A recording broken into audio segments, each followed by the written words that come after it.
বজ্রপুর নামের একটি সুন্দর গ্রাম। গ্রামটি চারিদিকে বন দিয়ে ঘেরা। সেই গ্রামে বাস করত একটি দরিদ্র কাঠুরে। কাঠুরের পরিবারে ছিল তার একটি ছোট্ট পুত্র সন্তান এবং তার স্ত্রী। তাদের পরিবারে তারা মোট 3 জন সদস্য ছিল এবং তারা খুব গরিব ছিল। কাঠুরে রোজ সকালবেলায় তার বাড়ি থেকে বেরিয়ে যেত কাঠ কাটার জন্য। সে কাঠ কাটার জন্য তার গ্রাম থেকে একটু দূরের জঙ্গলে যেত। কাঠুরে রোজ কাঠ কাটত এবং সেগুলিকে বিক্রি করে আয় করত। এইভাবেই সে তার সংসার চালাত। কয়েক মাস পর কাঠুরে জঙ্গলে কাঠ কাটতে গেলে তার সামনে একটি সমস্যার দেখা দেয়। বনে বেশি পরিমাণ গাছ কাটার কারণে গাছের সংখ্যা অনেক কমে যায়। সেই কারণে কাঠুরে ভালো গাছ পাচ্ছিল না কাটার জন্য। কাঠুরে নিজেকে নিজে বলে, এ তো দেখছি ভারী বিপদে পড়া গেল, আমি তো গাছ কাটার জন্য ভালো গাছ পাচ্ছি না। এভাবে চলতে থাকলে তো আমি বিপদে পড়ে যাব। যাই, আমি এখন বাড়ি যাই, কালকে আবার আসব। এই বলে সে বাড়ির দিকে রওনা দিল।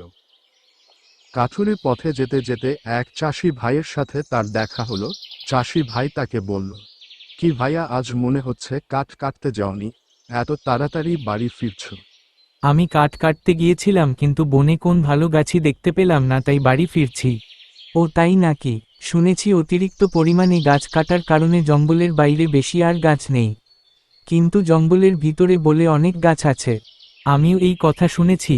কালকে আমি জঙ্গলের ভেতরে যাব গাছ কাটতে। এই বলে সে ওইখান থেকে চলে গেল। পরের দিন সকালে সে জঙ্গলে কাঠ কাটার উদ্দেশ্যে আবার রওনা দেয়। চলতে চলতে সে জঙ্গলের অনেক ভেতর চলে আসে। জঙ্গলের মধ্যে কাঠুরে একটি ভীষণ সুন্দর একটি গাছ দেখতে পায়। সেটিকে দেখে কাঠুরে বলে, এত ভারী সুন্দর গাছ, আমি এরকম গাছ জীবনে দেখিনি।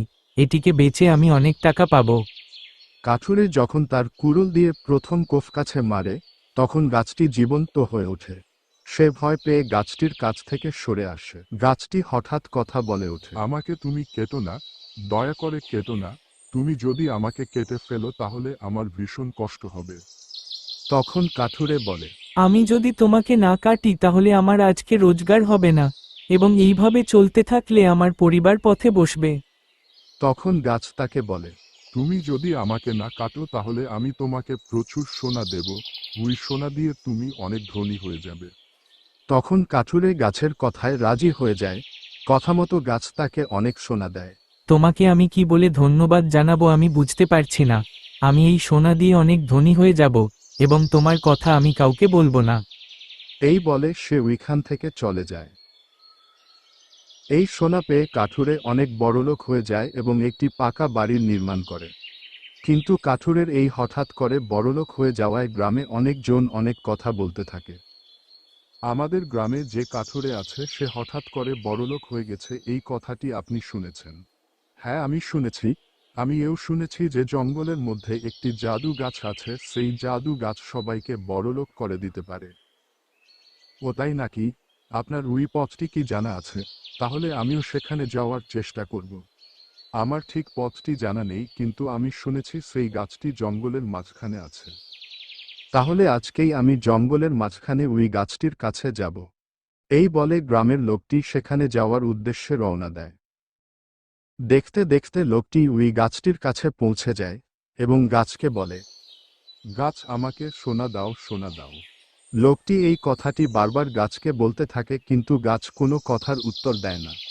তারপর সে গাছটির উপর খুব রেগে যায়। তবে রে বদমাইশ গাছ, তোকে আমি কেটেই ফেলব। লোকটি এই বলে গাছটিকে কাটতে চলে যায়। তখন গাছটি জেগে ওঠে এবং লোকটি ভয়ে সেখানে থেকে সরে আসে। গাছটি তখন বলে ওঠে, তবে রে লোভী মানুষ, তুই আমাকে কেটে ফেলবি? দাঁড়া, তোকে তো আমি দেখাচ্ছি মজা।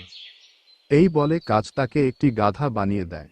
তখন সেই লোকটি তার ভুল বুঝতে পারে এবং গাছকে বলে, আমাকে তুমি ক্ষমা করে দাও, আমি লোভের বশে এই কাজ করে ফেলেছি, তুমি আবার আমাকে মানুষ বানিয়ে দাও। গাছ তখন তাকে বলে, তুমি যখন তোমার ভুলের প্রায়শ্চিত্ত করবে, তখন তুমি আবার মানুষ হয়ে যাবে। লোকটি তার ভুল বুঝতে পারে এবং কান্না করতে থাকে। বন্ধুরা, আমরা এই গল্প থেকে বুঝতে পারি যে লোভ করা উচিত নয়। লোভে মানুষকে বিভ্রান্ত করে দেয়।